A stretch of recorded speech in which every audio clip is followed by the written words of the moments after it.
ये फिर से हम लोग जो है आ गए अपने मेमोरी वाले इश्यूज पे। और यहाँ पे जो हम लोगों का मेन एजेंडा है वो ये है कि क्या केवल एक सिंगल बिट से काम हो सकता है। मसलन जो ये साइज ऑफ पेज टेबल की बात उठ रही है, तो वहाँ पे जो एग्ज़ाम्पल मैंने दिया है वो ये दिया है कि कोई मान लीजिए कि कोई एक प्रोसेस है और उस प्रोसेस को केवल और केवल 5 पेजेस की ज़रूरत है। तो हम लोगों को ये पता है कि सारी चीज़ें कंप्यूटर साइंस में 2 के पावर में चलेंगी। तो जब 2 के पावर में सारी बातें चलेंगी तो क्या 2 का power x, 2 to power x equals to 5, ऐसी कोई वैल्यू x की हो सकती है जो x की वैल्यू कैलकुलेट होकर इंटीजर मिले? तो जवाब है बिल्कुल नहीं। जैसा कि इस स्लाइड में दिख रहा है कि एक प्रोसेस है, उस प्रोसेस को जो है 5 पेजेस की ही रिक्वायरमेंट है।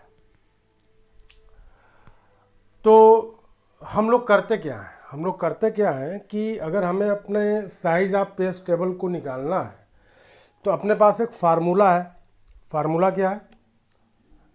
Log of page number two the base 2। फिर से मैं रिपीट करूं, log of page number two base 2। और ये जो क्वांटिटी है, ये जो एंटिटी है, इसको हमें रखना है किसमें? सीलिंग फंक्शन में। तो log ऑफ 5 टू बेस 2, ये वैल्यू जो निकल के आएगी वो 2 पॉइंट समथिंग आएगी। तो that value will be always greater than 2 but less than 3, है ना? तो जो सबसे नियरेस्ट क्लोजेस्ट वैल्यू होगी वो होगी 3। यानी हमारे पास जो पेज टेबल में नंबर ऑफ बिट्स की रिक्वायरमेंट होगी वो 3 बिट की होगी, 3 बिट्स। और ये जो 3 बिट्स होंगे वो कैसे होंगे? तो 0 0 0 0 0 1 0 1 0 0 1 1 1 0 0 1 0 1 1 1 0 1 1 1, मीन्स स्टार्टिंग फ्रॉम 0 टू 7, जैसा कि स्क्रीन पे दिख रहा है। P0, P1, P2, P3, P4, P5, P6 और P7। तो ये जो भी नंबर्स दिख रहे हैं, जैसे मैंने कहा कि 0 0 0 0 की बात है, P0, अगर P0 की हम बात करें तो ये किस इंडेक्स पे जाएगा? तो it will be stored at index number 0। तो इंडेक्स नंबर 0 पे अगर ये आएगा तो 3 बिट में क्या होगा? 0 0 0। P1 किस इंडेक्स पे आएगा? तो फर्स्ट इंडेक्स पे आएगा, उसके लिए 3 बिट कम्बिनेशन क्या होगा? तो 0 0 1 होगा। फिर हम लोग बात करें P2 की, किस इंडेक्स पे आएगा 3 बिट में? तो 0 1 0। 3 की बात करें P3 की 3 बिट में, तो कहाँ पे आएगा? 0 1 1। फिर P4 की बात करें, P4 किस इंडेक्स पे होगा पेज टेबल में? तो जाहिर सी बात है कि ये होगा इंडेक्स नंबर 4 पे। तो इंडेक्स नंबर 4 3 बिट में क्या होगा? 1 0 0। 5 की बात करें, P5 किस इंडेक्स पे स्टोर होगा? तो P5 स्टोर होगा इंडेक्स नंबर 5। 3 बिट में देखिए कहाँ पे स्टोर होगा? 1 0 1। P6 किस इंडेक्स पे होगा? तो P6 जो पेज नंबर है वो किस इंडेक्स पे होगा? तो इंडेक्स नंबर 6। ठीक है, 3 बिट में रखें।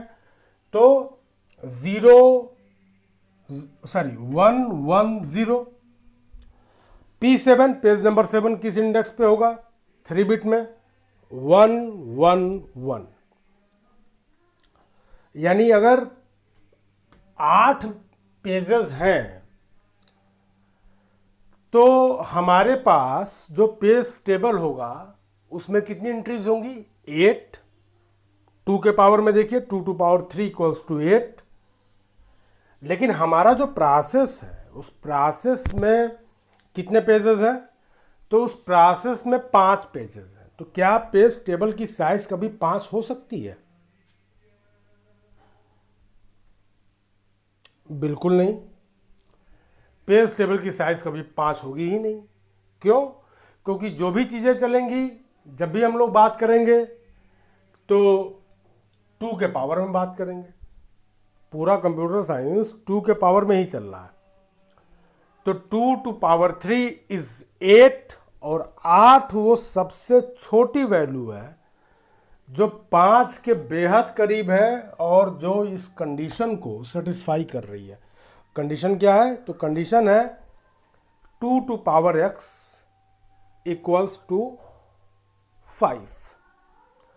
तो x इंटीजर हो तो सबसे क्लोजेस्ट वैल्यू x की क्या निकल के आएगी? 3। यानी अगर हमको 5 पेज की ज़रूरत है फिर भी हमको पेज टेबल कितने का रखना होगा? तो 8 पेजेस के बराबर का पेज टेबल रखना होगा। तो हमने यहाँ पे 8 पेजेस को दिया हुआ है। बगल में जो दिख रहा है वहाँ पे सीधे है कि from P0 to P4 are the pages that belong to the process, but P5 to P7 means page number 5, page number 6, page number 7 are not the pages which do not belong to the process।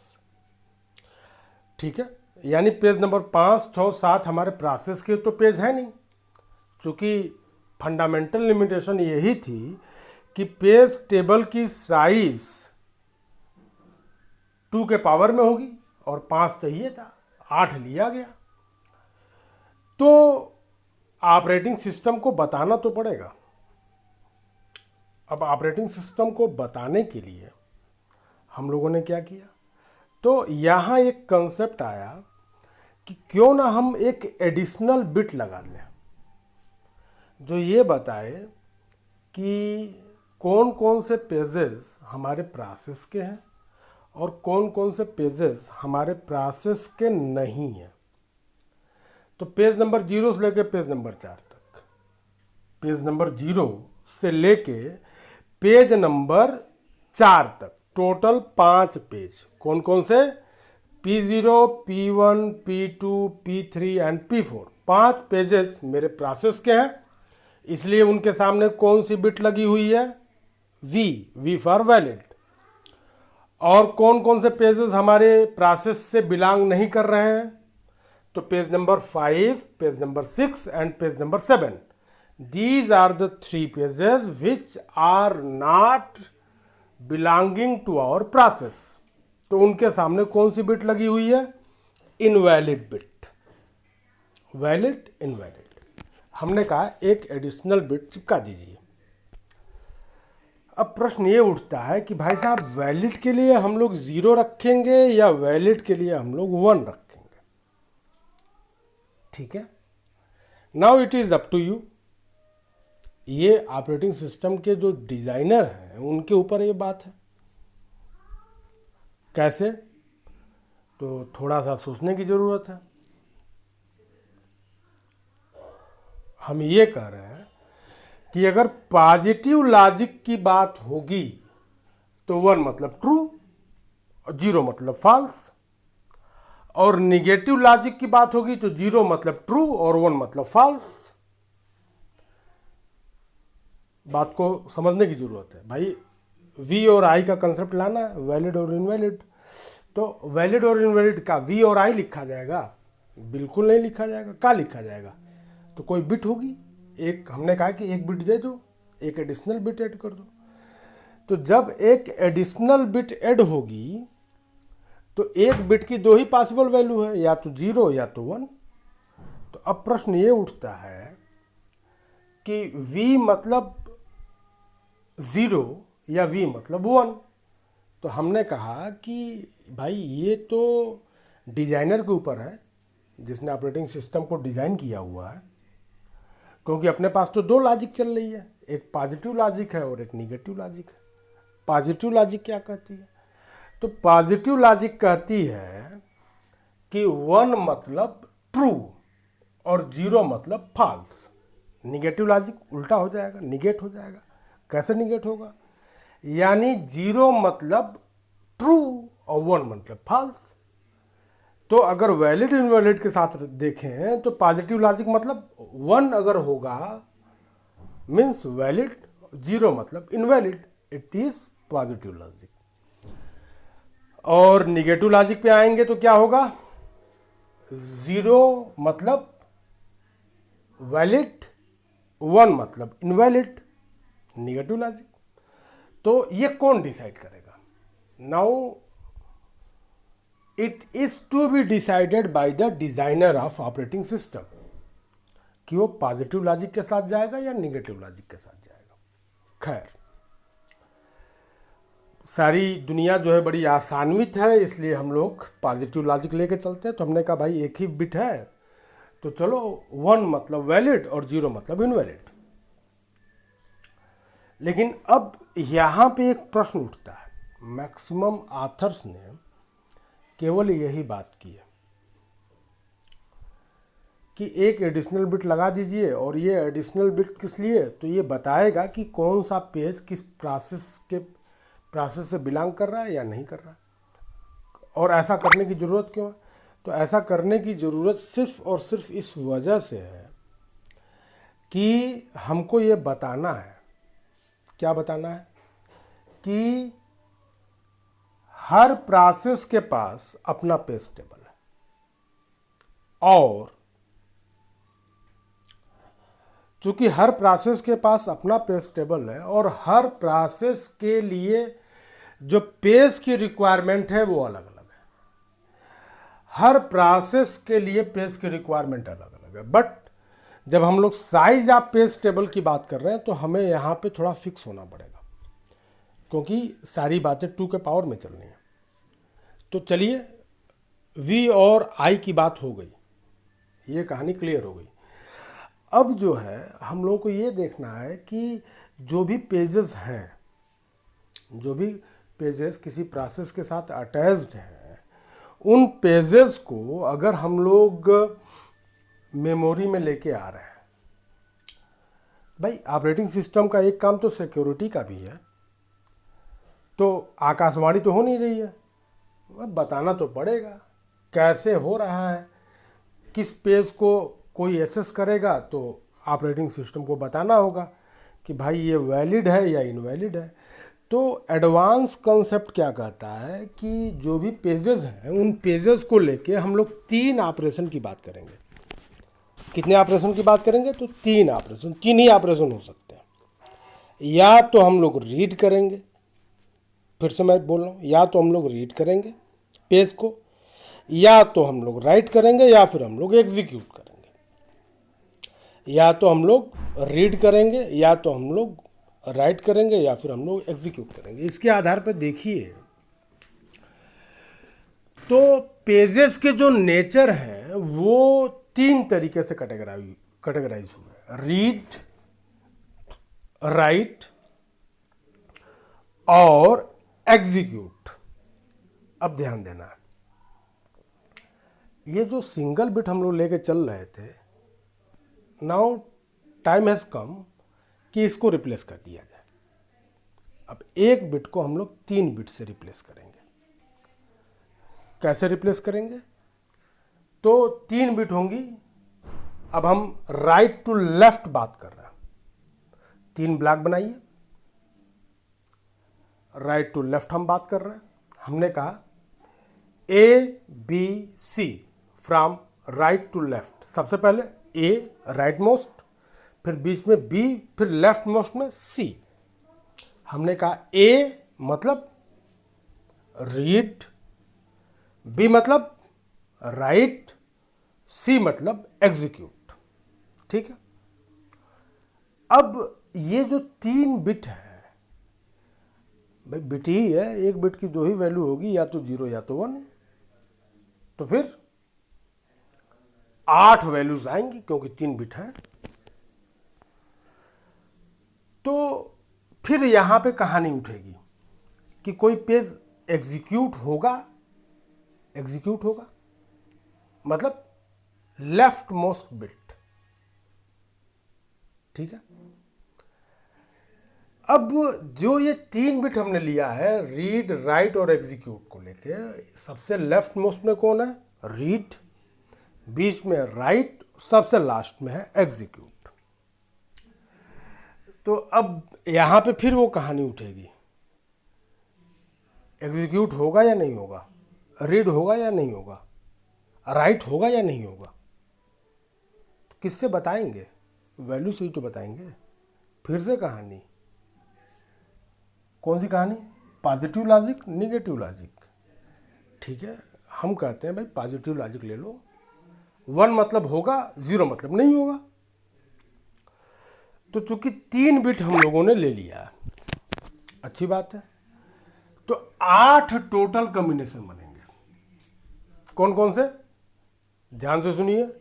0 0 0 0 0 0, left most bit भी 0, बीच वाली bit भी 0, right most bit भी 0। मतलब न तो page है उसको हम एग्जीक्यूट करा सकते हैं, न तो रीड कर सकते हैं, न तो राइट कर सकते हैं। अगला नंबर किसका आएगा? 0 0 1, यानी पॉजिटिव लॉजिक के अकॉर्डिंग पेज रीड होगा, बट क्या क्या नहीं होगा? न तो राइट होगा, न तो एग्जीक्यूट होगा। फिर 0 1 0, पेज रीड नहीं होगा, राइट होगा, एग्जीक्यूट नहीं होगा। फिर हमने कहा 0 1 1, इट मीन्स पेज रीड भी होगा, राइट भी होगा, बट एग्जीक्यूट नहीं होगा। फिर मैंने कहा 1 0 0 मीन्स पेज केवल एग्जीक्यूट होगा, न तो रीड होगा, न तो राइट होगा। फिर मैंने कहा 1 0 1, पेज एग्जीक्यूट होगा और रीड होगा, राइट नहीं होगा। फिर मैंने कहा 1 1 0, पेज एग्जीक्यूट होगा, पेज राइट होगा, रीड नहीं होगा। फिर मैंने कहा 1 1 1 मीन्स पेज एग्जीक्यूट भी होगा, पेज रीड भी होगा, पेज राइट भी होगा। यानी ये जो V और I के लिए हम लोग एक एक बिट की बात कर रहे थे, अब समय आ गया है कि इसको बदल दिया जाए। कैसे बदलेंगे? 3 बिट से। कौन कौन से बिट होंगे? वही रीड, राइट, एग्जीक्यूट, जिसको मैंने बताया।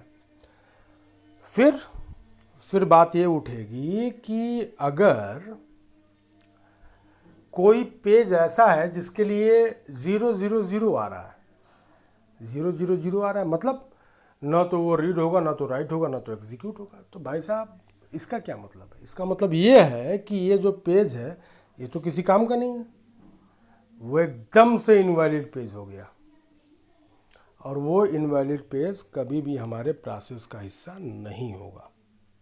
ठीक है। तो जो स्टैंडर्ड लिटरेचर में हम लोगों को केवल सिंगल बिट की बात बताई जाती है, इम्प्लीमेंटेशन के पॉइंट ऑफ व्यू से ये बातें 3 तरीके से कैटेगराइज हो जाती हैं।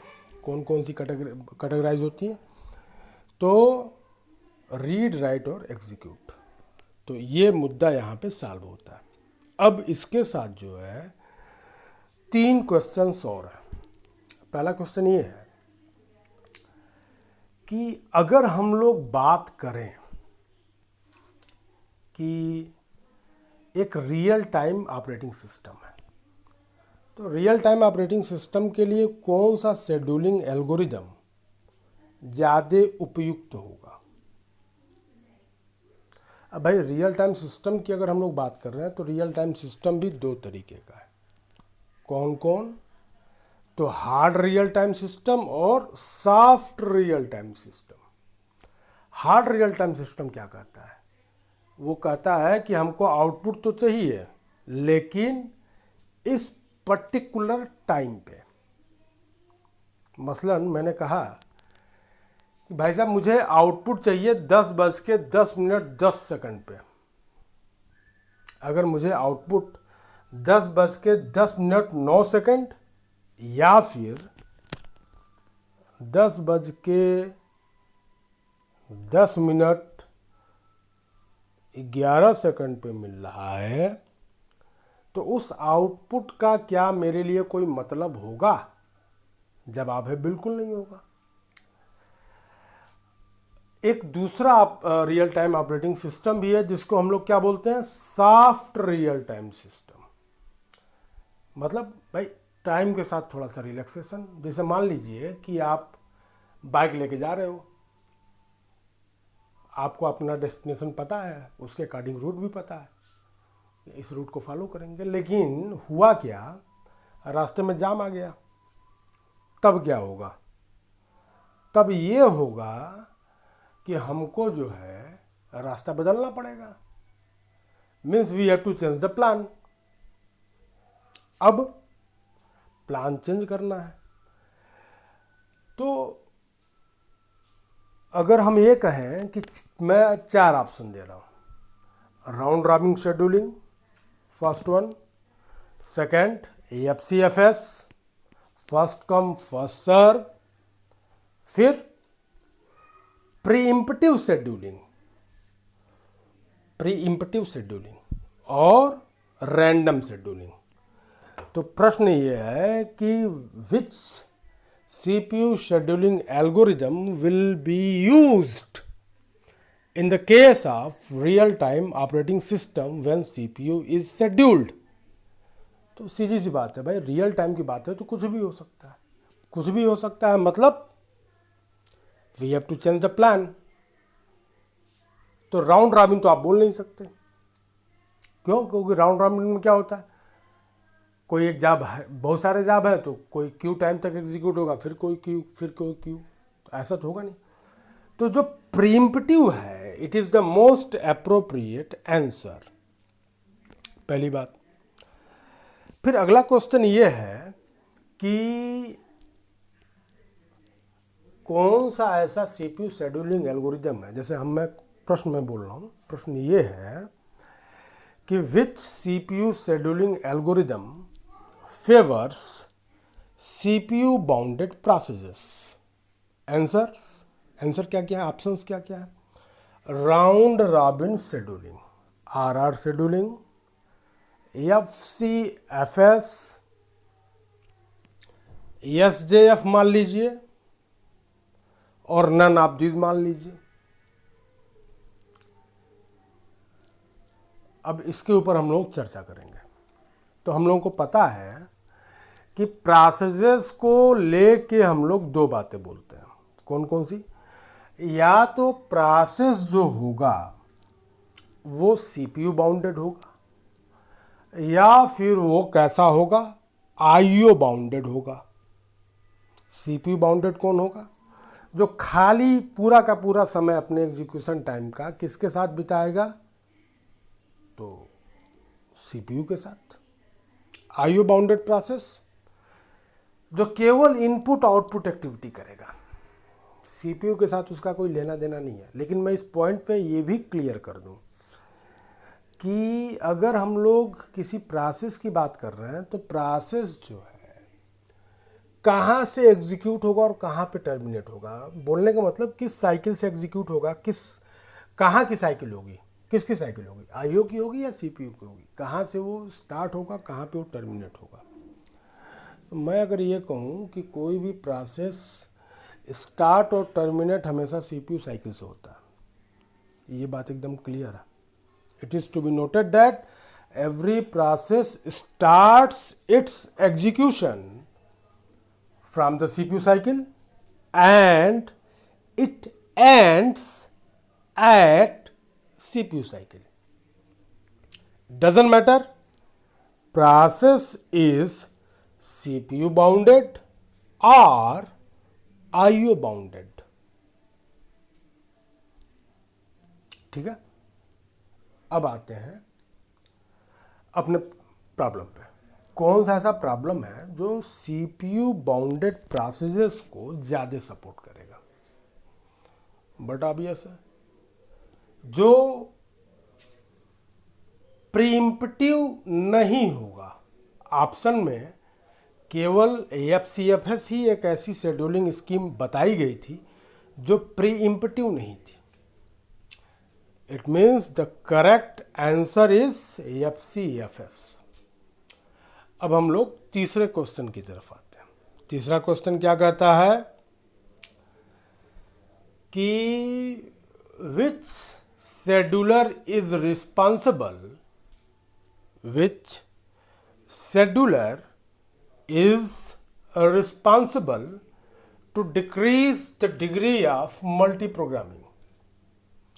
And we have 4 options: long-term scheduler, short-term scheduler, medium-term scheduler, and none of these. ठीक है, अब जो है इस प्रॉब्लम की एनालिसिस हो जाए। तो एनालिसिस में क्या होगा?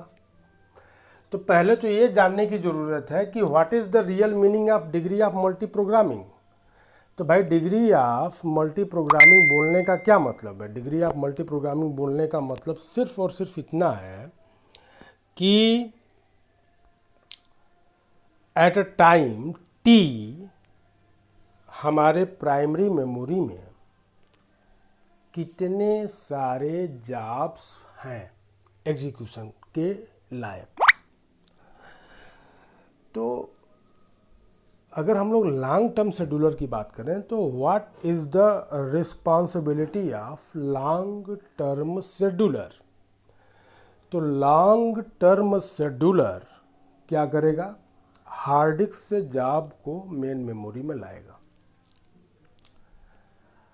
दूसरा प्रश्न, कौन है ऐसा जो जॉब को CPU के साथ अटैच करेगा?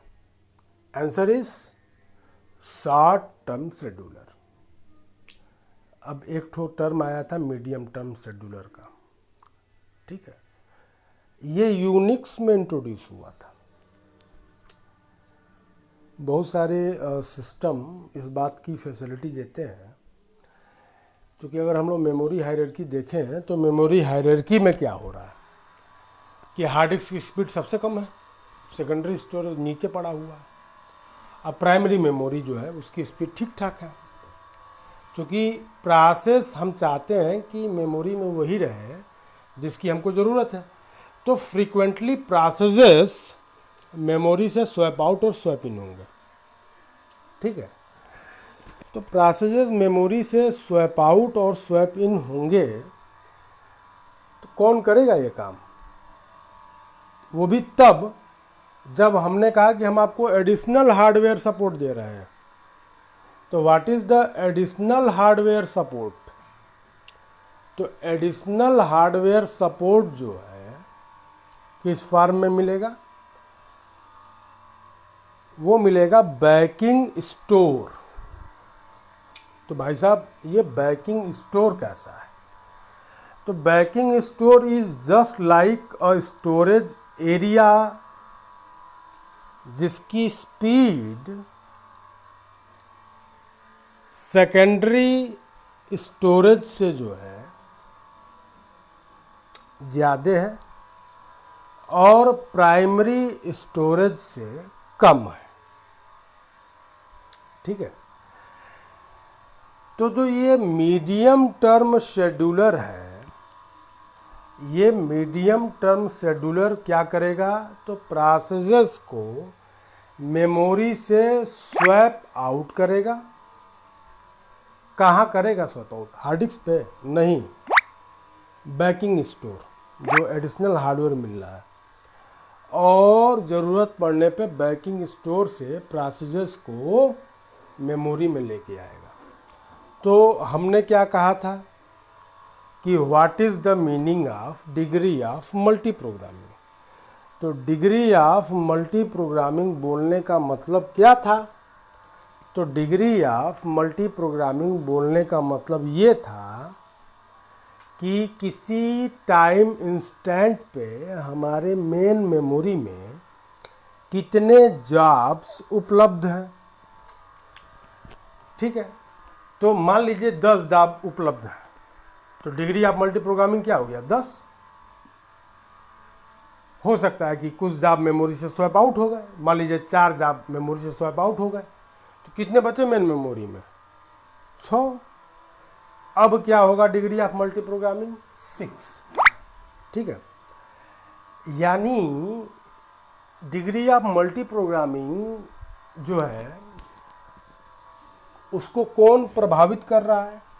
तो उसको प्रभावित कर रहा है मीडियम टर्म शेड्यूलर। ठीक है, तो मीडियम टर्म शेड्यूलर की बात है। अच्छा, लॉन्ग टर्म शेड्यूलर को हम लोगों ने लॉन्ग टर्म शेड्यूलर क्यों बोला? मान लेते हैं एक उदाहरण के लिए कि लॉन्ग टर्म शेड्यूलर जो है हर 10 सेकंड के बाद एक्टिवेट होगा। हर 10 सेकंड के बाद वो हमारे सिस्टम में प्रोसेसेस को लेके आएगा। ठीक है, हर 10 सेकंड के बाद। लेकिन जो शॉर्ट टर्म शेड्यूलर है वो प्रोसेस को सीपीयू असाइन करेगा।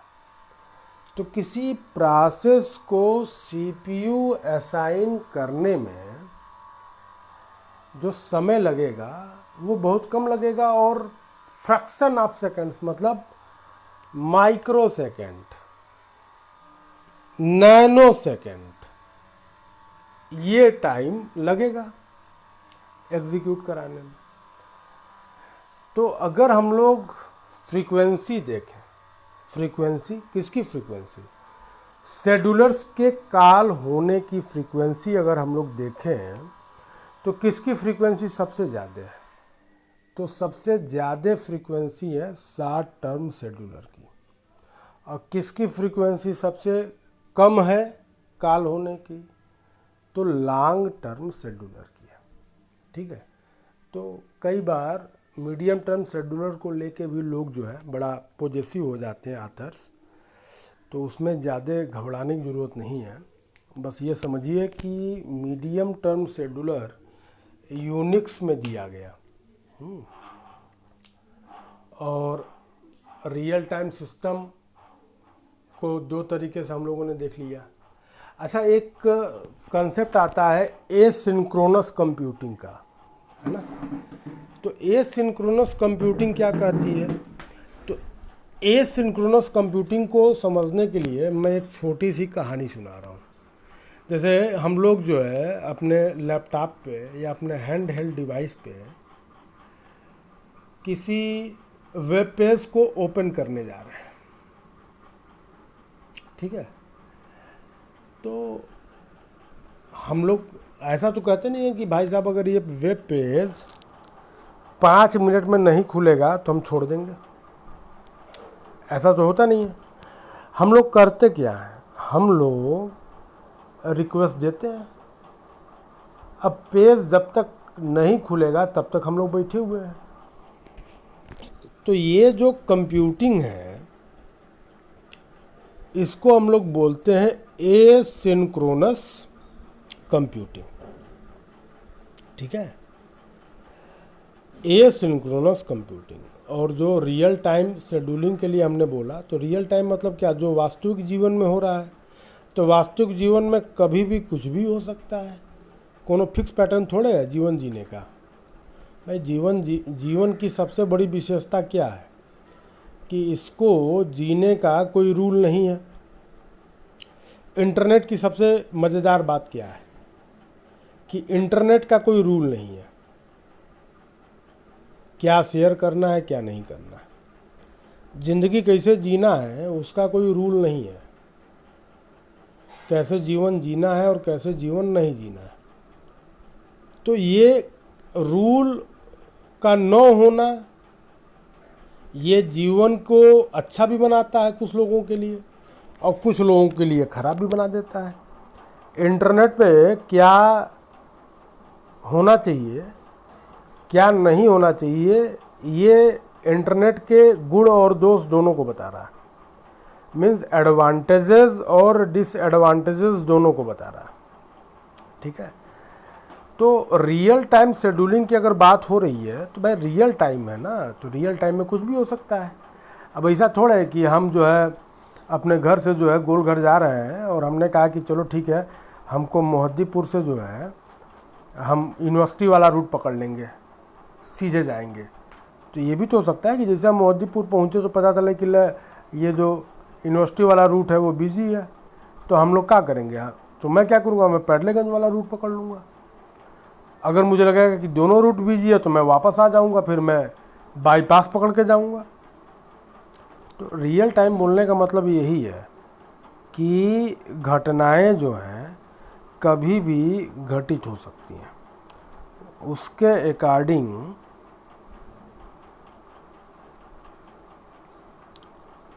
शेड्यूलिंग की जो बात है वो हम लोगों को क्या करना होगा, परिवर्तित करना पड़ेगा। तो शेड्यूलिंग को भी हम लोगों ने दो तरीके से देखा। कौन कौन सी शेड्यूलिंग थी?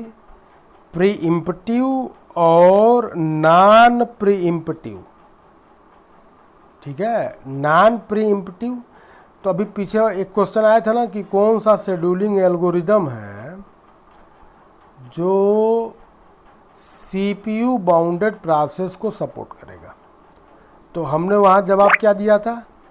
तो वहाँ पे जो जवाब था वो था FCFS, first come first serve. जो जॉब सिस्टम में पहले आएगा उसको सीपीयू पहले मिलेगा, और जब तक हमारा जॉब कंप्लीट नहीं होगा तब तक हम अपने जॉब से सीपीयू को डिटैच नहीं करेंगे। और नॉन प्रीएम्प्टिव डिस्कस हो गया। अब प्रीएम्प्टिव में क्या था? प्रीएम्प्टिव मतलब राउंड रॉबिन शेड्यूलिंग। अरे कोई जॉब एग्जीक्यूट हो गया, हो रहा है, कोई दूसरा आया, शेड्यूलिंग क्राइटेरिया के अकॉर्डिंग रूल चेंज हुआ तो बदल दो। तो ये बातें जो हैं मायने रखती हैं। ये ऑपरेटिंग सिस्टम की सबसे खास बात है। यहाँ हार्डवेयर भी है, यहाँ सॉफ्टवेयर भी है, और यहाँ दर्शन भी है, फिलॉसफी। इसीलिए ये क्लेम नहीं किया जा सकता कि ये जो पर्टिकुलर ऑपरेटिंग सिस्टम है वो ही बेस्ट है ना। लोगों की नीड जो है, ज़रूरत बदलेगी तो लोग अपना प्लेटफार्म बदल देंगे। प्लेटफार्म बदल देंगे मतलब, प्लेटफार्म बोलने का मतलब ये है कि हार्डवेयर प्लस ऑपरेटिंग सिस्टम। ठीक है भाई, सबकी ज़रूरत एक जैसी थोड़ी है। कोई इमेज प्रोसेसिंग का काम कर रहा है, उसकी ज़रूरत अलग है। कोई डेस्कटॉप पब्लिशिंग का काम कर रहा है, उसकी ज़रूरत अलग है। अब बस कंडक्टर जो टिकट बना रहे हैं लोग आजकल हैंड हेल्ड कंप्यूटर लेकर, तो उनकी ज़रूरत जो है अलग है। तो क्या इन अलग अलग ज़रूरतों में हमको सेम कंप्यूटेशनल पावर चाहिए? प्रश्न ये है कि क्या हम लोगों को सेम कंप्यूटेशनल पावर चाहिए? अरे भाई नीड बदल गई। अब जहाँ सुई से काम हो सकता है वहाँ तलवार थोड़े काम करेगा, और जहाँ तलवार से काम हो जाएगा वहाँ सुई थोड़े करेगा, है ना। तो ज़रूरत अलग अलग है, तो प्लेटफार्म भी क्या होगा, प्लेटफार्म भी अलग अलग होगा, ठीक है। और प्लेटफार्म जब भी बोला जाएगा तो प्लेटफार्म मतलब हार्डवेयर प्लस ऑपरेटिंग सिस्टम। अब प्रश्न उठता है कि हार्डवेयर माने पूरा डब्बा? नहीं नहीं, पूरा टावर नहीं, पूरा डब्बा नहीं। हार्डवेयर बोलने का जो मतलब है वो सिर्फ और सिर्फ प्रोसेसर से, सेंट्रल प्रोसेसिंग यूनिट।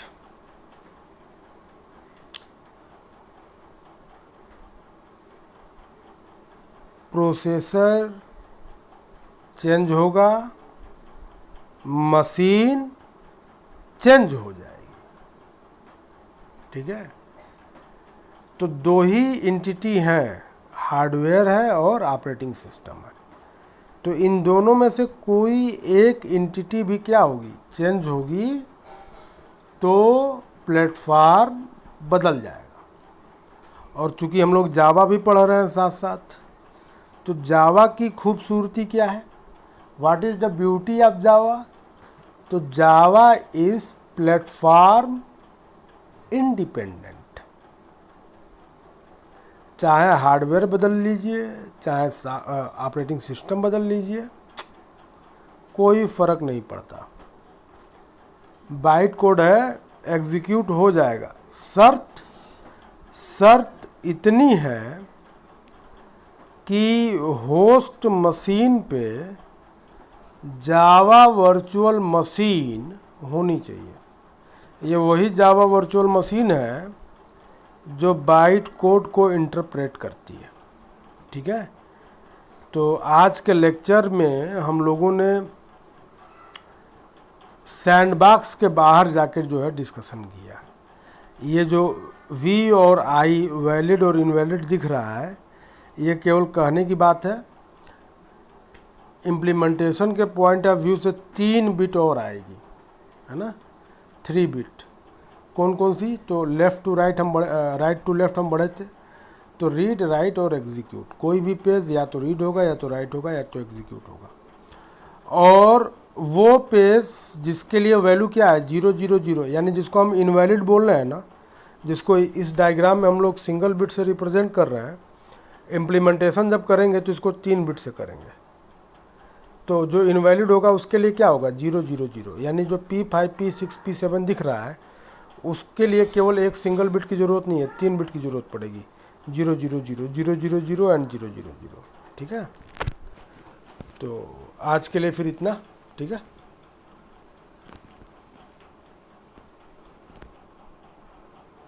कि